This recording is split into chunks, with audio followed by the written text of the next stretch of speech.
Hi friends, आपण बनवणार आहे पनीर भुर्जी। त्यासाठी पनीर किसून घेतलेले आहे।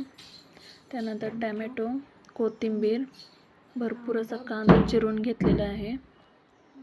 त्यानंतर लाल तिखट, हळद, मीठ।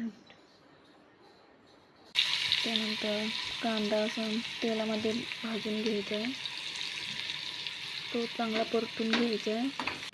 त्यानंतर टोमॅटो घालून ते चांगलं परतून घ्यायचं आहे। त्यानंतर लाल तिखट,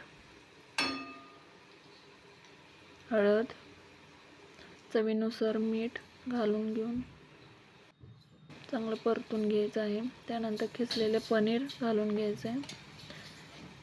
ही रेसिपी लहान मुलांना खूप आवडते, स्पेशली माझ्या मुलाला तर खूप आवडते। त्यानंतर कोथिंबीर टाकून घ्यायचे, 5 मिनिटं शिजून घ्यायचं आहे। त्यानंतर लहान बाळांना खाऊ घालायचे। थँक्यू। ही रेसिपी नक्की ट्राय करा। थँक्यू।